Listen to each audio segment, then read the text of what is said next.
trying to say I'm tongue-tied, whenever you are near me. I'm mummy, mummy, mummy, mummy, mummy, mummy, mummy, mummy, whenever you're around, whenever you're around, girl.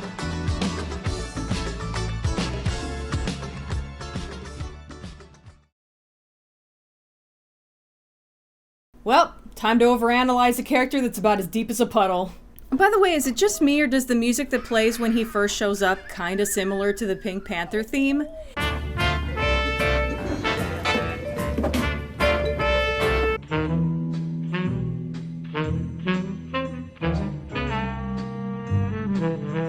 And Kat is wearing pink.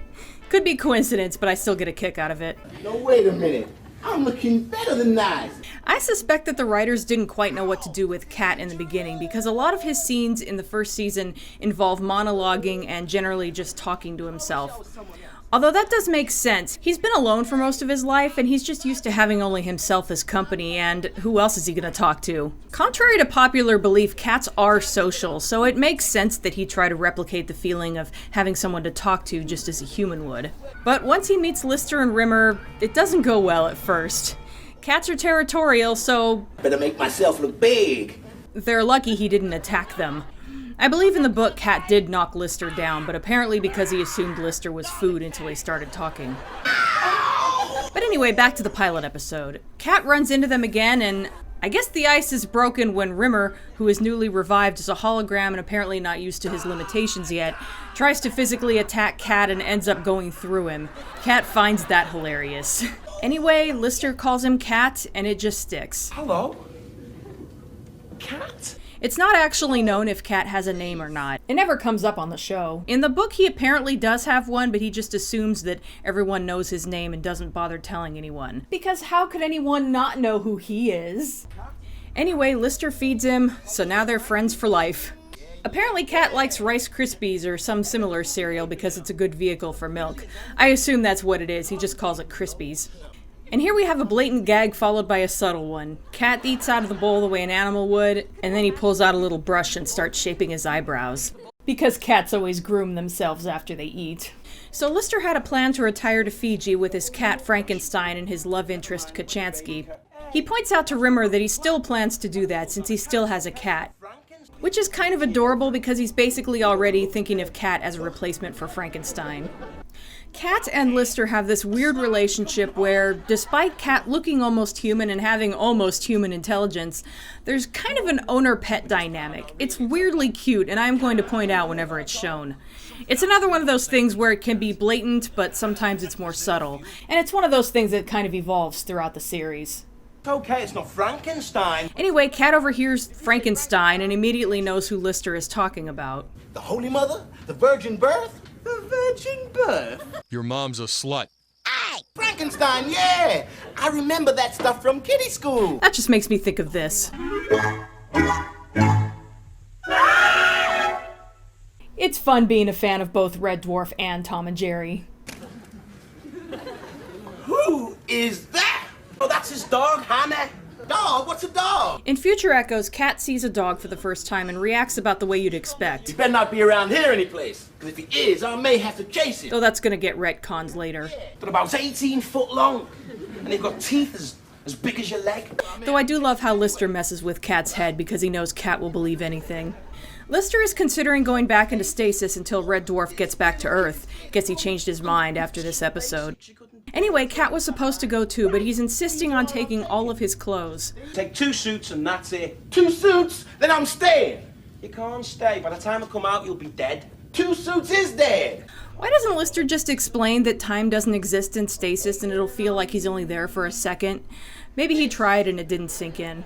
Hey, if I cut off my leg and leave it behind, can I take 3? Notice that Cat doesn't know how many fingers to hold up to indicate 3. That's a running gag that pops up once in a while that's easy to miss. Speaking of things that are easy to miss, Cat has a habit of stealing Lister's bed whenever he's not in it. I think I'll investigate these. So Lister has a tank with a couple of mechanical fish in it, which Cat is obviously not supposed to eat, so naturally he tries anyway. I'm gonna eat you, little fishy. I like how he has a hot dog bun in his jacket for just such an occasion.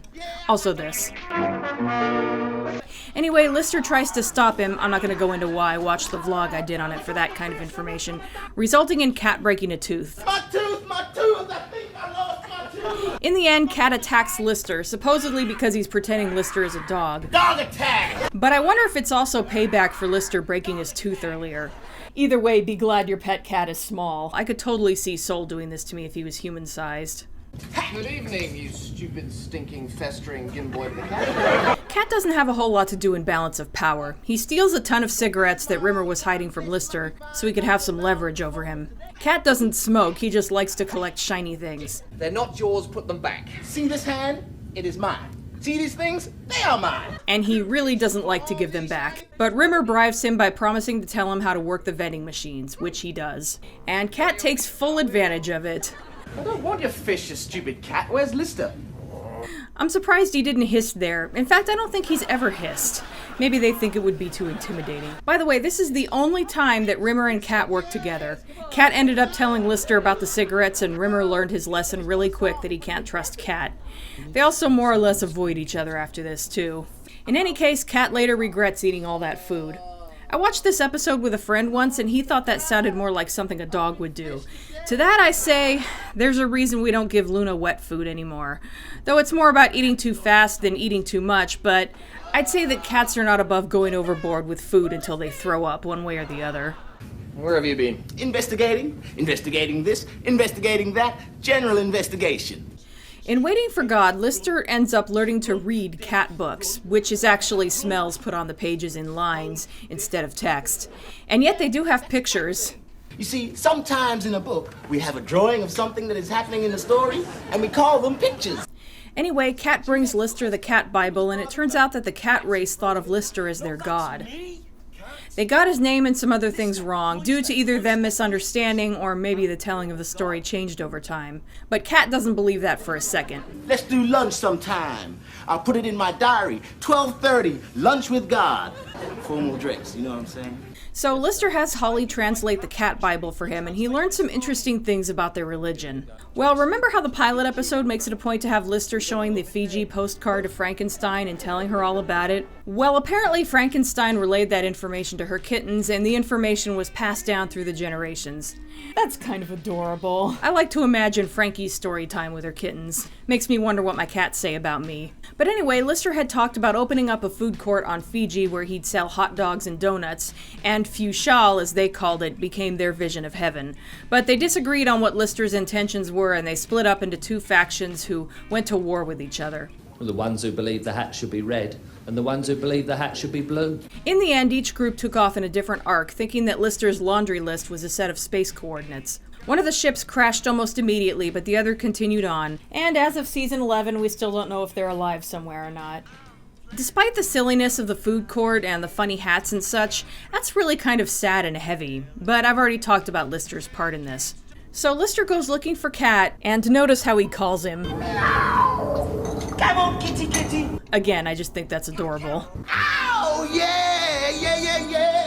Meanwhile, we see where Cat has gone, and it turns out that he's not the only survivor of the cat war. The other is an old blind priest. You care. I don't care. You're the one who's doing the dying, not me. That's another line that makes me cringe. Writers, I know you want to poke fun at how cats seem aloof, but goddamn, I assume you don't want us to hate him. I said it before, but I get a kick out of how the cat priest has one black hand, like some cats have one black paw. Also, he looks to have descended from a Maine Coon. I love how his robe has a donut and hot dog motif. Also, notice that he doesn't have any canines. I think that's a budget thing for these earlier episodes. They probably didn't want to make fake fangs for any character who's only going to have a few minutes of screen time. I feel so bad for this cat priest, though. I forget who plays him, but apparently he was some old seasoned stage actor who hated playing the role. Slobbiness, for God's sake, whatever that may mean, slobbiness. He really knocks it out of the park, though. But in the end, I failed you. Anyway, he tells Lister about how, quote, the sick and the lame were left behind, two of which were Cat's parents. One couldn't walk and the other was insane. My father was a jelly brain? Yes, that's why he ate his own feet. Cat was born sometime after the ships left. Either way, the poor cat priest at least gets a moment of happiness before he dies. Lister tells him he did a great job and is going to heaven. You mean there's a place for me on Fushao? I genuinely tear up at that. The happiest day of my life. The audience is all, is this funny or... Did I ever tell you about my feet? And Kat's like, finally I could be the center of attention again. Oh, yeah! Kat doesn't have a whole lot to do in Confidence and Paranoia, mainly just a few funny scenes that aren't all that integral to the plot. Then again, that's pretty typical of season 1. One is the famous "This Is Mine" scene. By the way, the Red Dwarf wiki theorizes that it's urine in that spray bottle, which I honestly doubt. I don't see Lister and Rimmer being okay with the ship smelling like cat pee. I think it's more likely whatever Kat's favorite cologne is. If anything, I always thought of the scene as being equivalent of how cats rub their faces on things to spread their scent, because they have scent glands in their cheeks, and not necessarily spraying, even though this actually does look more like the latter. He does mention wearing aftershave and liking the scent in a later episode, so there you go. Anyway, Lister is passed out in the hallway, so Kat puts his scent on him too. And I guess that's another reason. It makes me think of when one of my cats claims me by rubbing their face on me. Otherwise, this scene would be pretty gross. Also, I never caught this line before. S-E-X, I think I found it. Oh, it's you! Apparently, he thought Lister was a female cat from a distance. Food! After that, Kat hits the vending machine again. This time it's chicken. I'm gonna eat you, little chickie. I'm gonna eat you, little chickie. Too slow, chicken Marengo. Too slow for this cat. Which he bats around. This chicken's faster than I thought. Also notice that his bib has his name embroidered on it. By the way, according to an interview, the juggling is because Danny thought it looked similar to how cats bat their toys around. Also, Danny can juggle, and the creators wanted to include as many of his talents as possible. And there are a lot of them. So far, we've got dancing and juggling. All this enormous generosity has made me tired. I'm going to bed. I guess if Kat can't have Lister's bed, he'll settle for his blanket on Rimmer's bed. He also insists on being the center of attention and makes a dramatic exit when it doesn't work out. How do you feel? Hurt. But he gets over it pretty quickly. Was all the fish? Somebody ate them. I guess the mention of fish automatically improves his mood. Next, we see him washing his clothes. I'll admit this gag isn't that funny to me. I think I just have a hard time wrapping my head around how impractical it is, and I'm glad it didn't become an ongoing thing. Plus, I prefer it when he's simply just fussy over his clothes in general. This is kind of making the joke overly obvious. Hey, I'm looking so good today. If I looked any better, I'd be illegal. His goofiness kind of goes over the top in Me Squared. I guess it's because it's the season 1 finale. Kat has decided that there must be female cats on the ship somewhere, so he gets all dressed up and goes around with a bouquet and a megaphone to let them know he's available. Attention, lady cats. As if that wasn't enough, now he's on roller skates. Add that to the abilities of Danny John Jules. We now have dancing, juggling, and roller skating. Cats. What are you doing? I'm courting. Lister reminds him that there are no female cats on board. If I believed that for 1 minute, I'd go crazy. That's kind of sad. Later, when Lister is in Rimmer's room, Kat shows up leaving the closet. You won't find that one. Not until he changes his boots. Yeah, the less said about that, the better. Let's just say that Kat apparently really hates Rimmer. Later in the theater, notice how he's drinking milk out of a wine glass. So classy. During the final scene, I love how he keeps a little fancy pillow with him. It's even got little tassels on the corners, so he can nap at any time. Is this gonna go on all day? I thought he was gonna get wiped. Yeah, he's just there to see Rimmer get shut off. I've already done it. I wiped the other one. I love that cute little giggle. It's actually pretty different from Danny's normal laugh, which is more booming. And story-wise, that's Kat from season 1. He's generally depicted as very simple-minded, really goofy, and kind of an asshole. Maybe even too much of one sometimes, but fortunately he grows out of that somewhat in later seasons. He is 100% played for laughs, and that's fine. This isn't my favorite incarnation of Kat, but it's a lot of fun. I also wanted to talk about his wardrobe and how that changes. It's funny because I'm not into fashion per se, but I love costumes. Like, some of my favorite movies, I mean, they are genuinely good, don't get me wrong, but I also really enjoy that costume porn aspect that they have. And I certainly wouldn't consider Red Dwarf to be costume porn, but there's just something about Kat's fashion sense that just kind of hits that spot for me. I just love noticing what he's wearing and what it says about him. There's even the occasional outfit he wears that I don't like. That's pretty rare, but I will point out when it happens. There's also things like hair and makeup that change throughout the series. His makeup is pretty minimal in season 1, with mainly just some eyeliner and a bit of contouring to mimic the look of a cat's face. For what it's worth, my headcanon is that Cat does not wear makeup, and this is just how he looks naturally. I figure that to him, makeup would be messing with perfection. That doesn't explain why it changes from one season to the next, but you've got to give some leeway for the creators changing their minds about things. Not everything needs an in-universe explanation. His hair changes slightly. One constant is that it's always combed back away from his face, and he pretty much always has a ponytail. In seasons 1 and 2, there's a lot of fullness to the hair, and it has kind of a pompadour effect. And it's secured into a tiny ponytail in the back with some sort of barrette or band that has a little bow on it. One thing I find kind of amusing is that throughout the series, from season 1 to about season 6, the hair around his head gets progressively sleeker and the ponytail gets progressively longer and more pronounced, like the fullness moves from one part to the other. In general, Cat's season 1 outfits can be summed up as super nice suits. I've already mentioned that the pink suit was modeled after the one Danny auditioned in, but in general they seem to be Cab Calloway inspired. Again, there's the pink suit with the simple white shirt and shoes, which have a slight heel to them by the way, with a metallic bow tie and a big pin that would be gaudy if the rest of the outfit wasn't so simple. I also just realized that you can tell which part they refilmed because the tie changes and the pin disappears between cuts.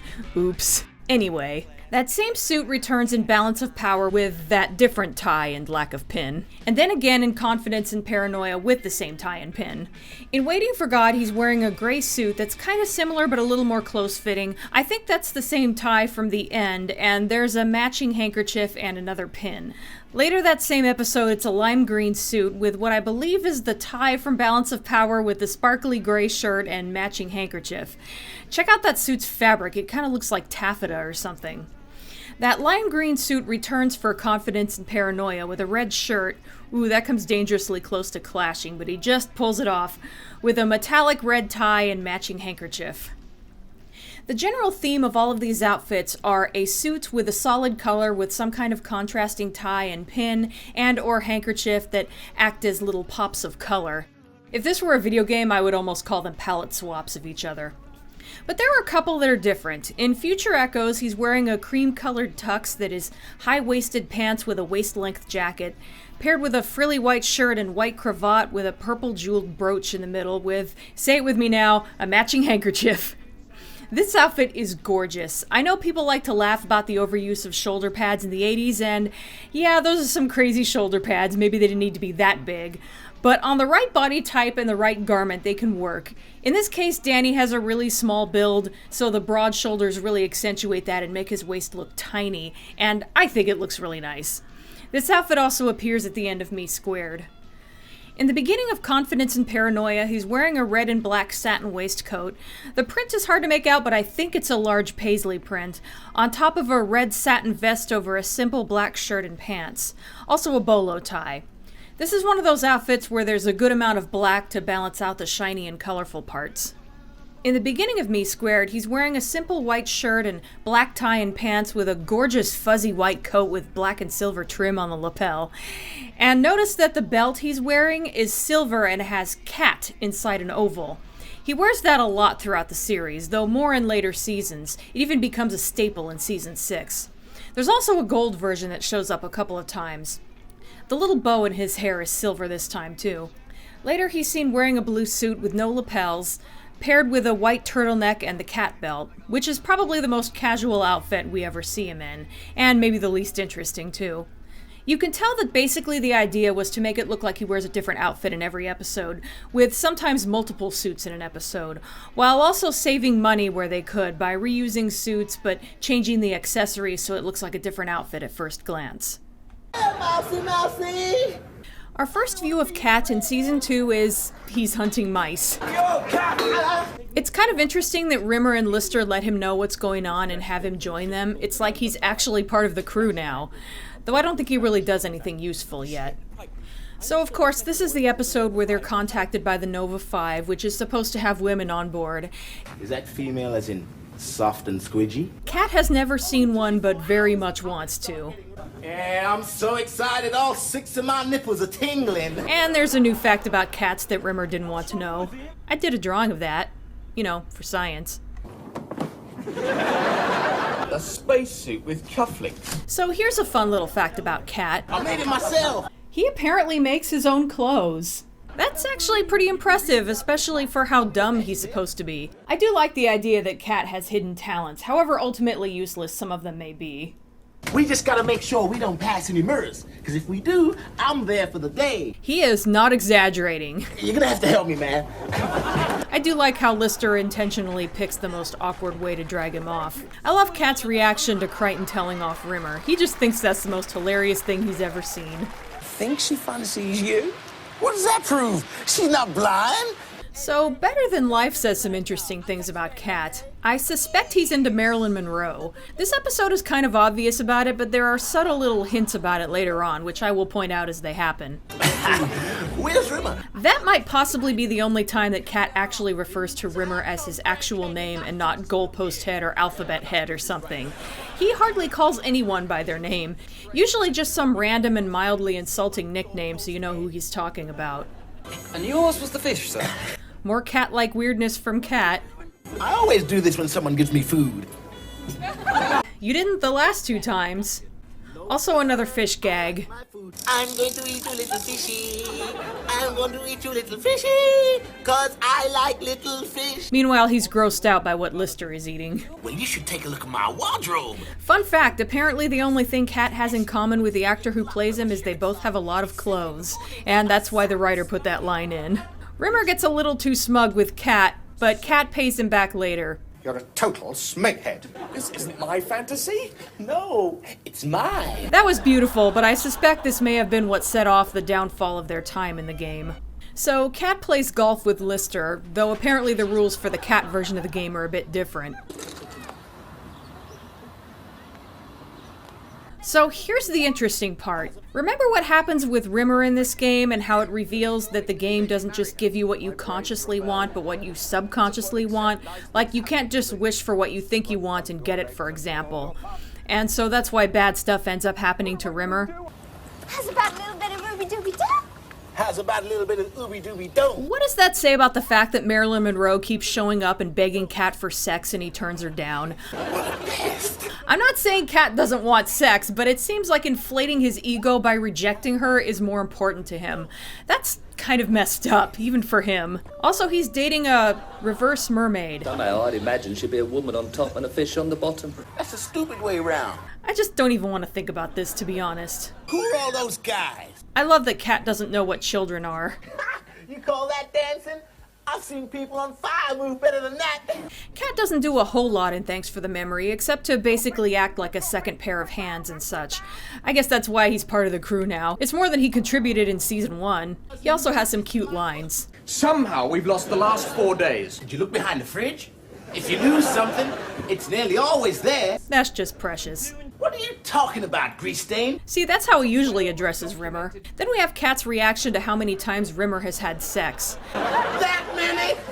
I think I've misunderstood this in the past. I thought Kat was mocking Rimmer for only having had sex 1 time, and it bothered me because Kat hasn't even seen a woman before, so who is he to talk? But I think it's more that he's shocked at how high that number is, because it's Rimmer. That many does kind of imply that. Otherwise, he would have said something more like, "That's all." I love how you can almost miss that Kat is in the room in this scene. He's in the background asleep in Lister's bed, of course. You should have bought him a tie. I like how the present day part of Stasis Leak opens with Kat in Lister's bed again, only now he's mending his clothes. However much he scoffs at the idea of work, he sure spends a lot of time maintaining his wardrobe. I guess he is capable of doing work, it just has to be something he's passionate about. I can relate.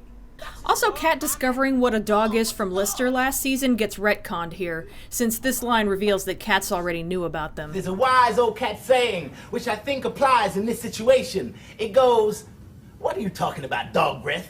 Here's the thing about Kat that gets a bit downplayed later but never totally goes away. What is it? He asks a lot of questions. What is it? What is it being the most common? Seriously, a few years ago I created a montage of every time Kat asks a question from seasons 1 through 10. It's over 20 minutes long. Go check it out if you want. It's kind of funny. Anyway, it's played for laughs early on, but later his questions get a bit more intelligent and are used to help make Crichton's exposition sound more natural. Where did this gunman dude shoot from exactly anyway? Basically, he acts like an audience surrogate. If he can be made to understand what's going on, the audience definitely can. What is it? But here he's just being dumb.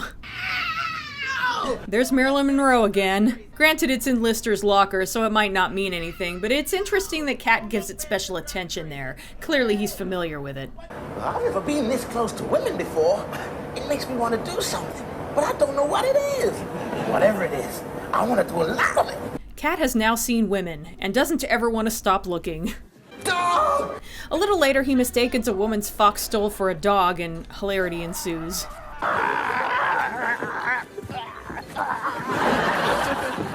His strangling days are over. He really thinks he did something heroic there. I love this bit where they end up outside Kachansky's room and she opens the door and sees them there. Lister is trying to be all cool, but naturally Kat ruins it.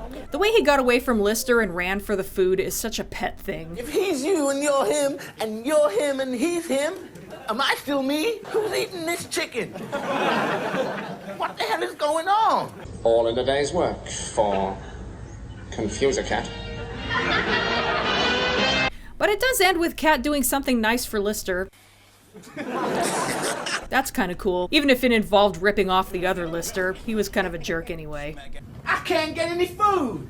I'm sorry. You have run out of credits. I don't think that's supposed to be a Queeg impression, more like the voices of the vending machines, but it really sounds like Queeg to me. If you want food, you have to work. It looks like Kat's gonna have to do some actual work if he wants food. Cats do not work. I got a note from my mummy. Everybody works. Not this pussy. Only Kat could get away with calling himself that. I'm a cat. I need to nap. If I don't nap 9 or 10 times a day, I don't have enough energy for my main snooze. Oh, poor kitty. Look at my hands. I had lovely hands. Wasn't that a line from Gone with the Wind? Look at my hands. Mother said you could always tell a lady by her hands. Congratulations, Kat, you're as dramatic as Sue Ellen. And now he's about to be adorable again. I've been studying his tactics and there's a pattern emerging. Every time you make a move, he makes one too. Thanks, Kat. And now, parallel universe.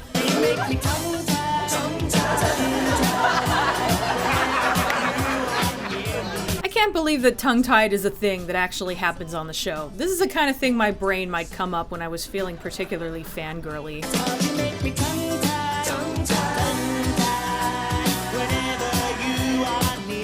Also, we can add singing to Danny John Jules' list of talents, along with dancing, juggling, and roller skating. Though we kinda knew it already, but this scene confirms it. Understand me when I say.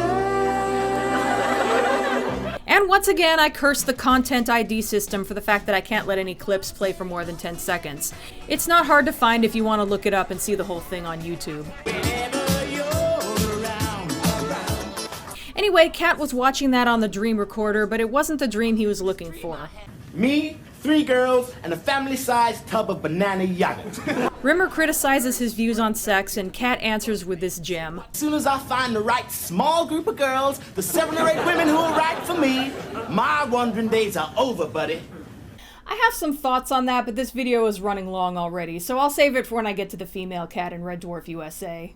This very funny smell around here that I don't like one bit. So they board the alternate universe ship and there's a bad smell that Kat wants to cover up, so we get the "this is mine" routine again. I hate to break up the party, but is there somebody missing? A little later, Kat meets up with everyone, points out that there are female doubles of Rimmer and Lister, and wonders where his is. Mooching around the cargo decks, I think. Wow! All my life I've waited for this moment and now it has arrived! Yeah, go screw yourself, Kat. I think he's in for a bit of a shock. His opposite isn't female, it's a dog. I like how this version of Lister also likes to mess with his head. I get so dang panicky when they go off and leave me on my own like this. So now we get to meet Dog. Remember how I mentioned Kat's cat belt? Well, Dog has his own version of that design hanging from a collar. I'm gonna get you Yep, these two are definitely opposites, just not in the way Kat was hoping.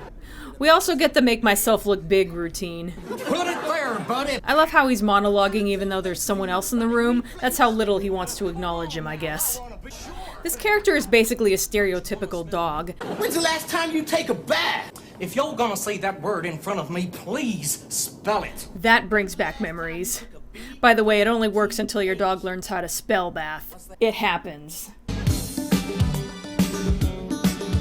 There's an instrumental version of Tongue Tied playing during this part. I wish they'd release it somewhere. I could have used it for this video. There isn't too much else to say about these two, except that it seems like the typical way a dog and a cat will behave around each other. The dog wants to be friends, and the cat is all, ew, go away. Yeah, I'll have a grenade, thank you. A grenade? Yeah, I want to play fetch with the dog. There he goes, elegantly drinking milk from the wine glass again. Do you dance? Do I dance? Does Carmen Miranda wear fruit? Yeah, really.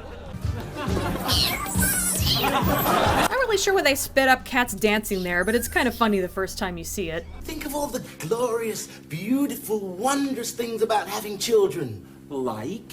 Like when they grow up and leave home. You didn't even know what children were 4 episodes ago. Who are all those guys? It's changing color. One interesting thing about Cat and Rimmer, they hate each other, but they're not above occasionally banding together to pick on Lister, because they are both assholes. Cat's hair and makeup really didn't change much from season 1. The hair around the head is still full and the ponytail is still tiny, with usually a little bow on it, and the makeup is still pretty minimal. In general, I'd say that they got a little more creative with his outfits. There isn't always a jacket involved, for example, and they play with prints more.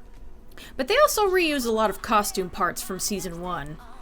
In Crichton, he starts off wearing the exact outfit from the beginning of Confidence and Paranoia. In the beginning of Better Than Life, he's seen wearing the jacket and shirt part of the cream-colored tux with black pants, the cat belt, and a different tie. The cream-colored tux shows up again in Parallel Universe with the purple brooch and handkerchief, but with a different tie, and we can't see if he's wearing the pants or not. Then he wears the old pink suit again with a multicolored shirt and a lavender tie and some kind of silver pendant. In Thanks for the Memory, he's first shown wearing the jacket from the lime green suit with black pants and shirt and a dark colored tie, which balances it out nicely. Then at the very end of Parallel Universe, the gray suit shows up again. Again, they're trying to hide the fact that they're reusing the same outfits by doing a lot of mixing and matching. And I really didn't notice much until I started looking for it. They still do a pretty good job of giving the illusion that Cat is wearing something different every time. And these outfits are still elegant and look nice, but there isn't really anything I can say about them that I didn't already. A new sort of outfit that Cat got in Season 2 is loose-fitting pants with a loose-fitting shirt. The pants are usually black and the shirt is usually colorful, like this one he wore at the end of Crichton with the cat belt. He wears that same outfit at the end of Thanks for the Memory, and the shirt shows up at the beginning of Queeg with what I think are the pants from the cream-colored tux and suspenders. In Stasis Leak, he's wearing a colorful vest that's almost loud, but it's paired with all black, which tones it down a little. I love the matching tie. About halfway through Queeg, he's wearing a black and white striped shirt with bright red pants and tie and the cat belt. Normally, I'm not sure how I feel about bright red pants, but it's Cat, so he pulls it off. At the end of Queeg, he's wearing pink pants, which I think might be from that pink suit again, with a pink satin shirt and a black tie. These outfits are pretty cool, a little more casual looking than most of the ones from Season 1, but they make up for it with how colorful they are. I think this style pretty much gets phased out after Season 2. Other than that, I don't know what to think about the golfing outfit in Better Than Life. It strikes me as the kind of thing that Cat would turn his nose up at, but maybe it's alluding to how he would have an outfit for every occasion, and this is a traditional golfing outfit. Oh well. In Thanks for the Memory, we get to see him in a robe. It's a really nice robe, but what's up with the rollers in his hair? I know we're supposed to think that Lister got him up in the middle of the night, but Cat doesn't strike me as someone who would let himself be seen before he got himself together. I love the outfit that he wears for the tongue-tied routine. Very similar in style to the cream-colored tux, but it's a pinkish red with a sparkly lapel with a black cummerbund and a black tie over the white cravat.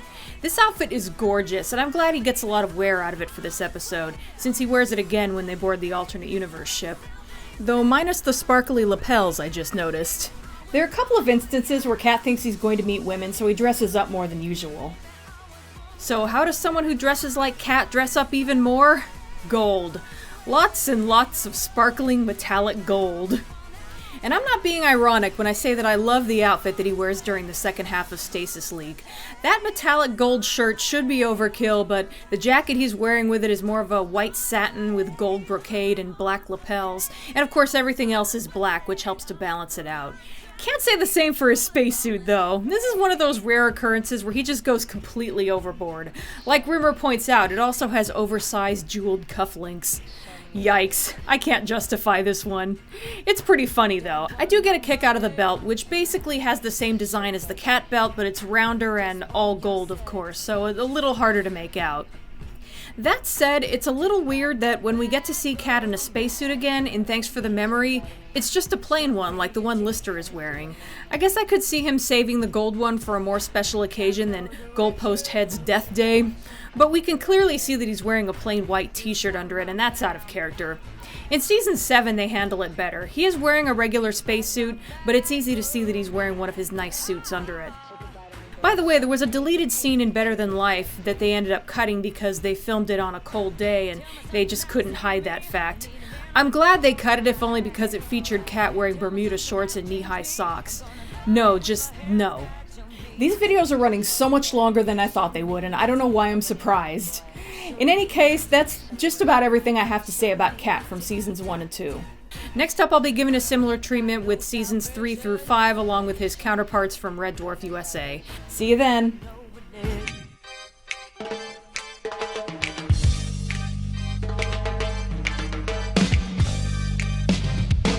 When I saw you for the first time, my knees began to quiver, and I got a funny feeling in my kidneys and my liver. Digestive system, baby. My hands, they started shaking, and my heart began a thumping. My breakfast left my body. Yeah, I'm back, feeling good. Feed me.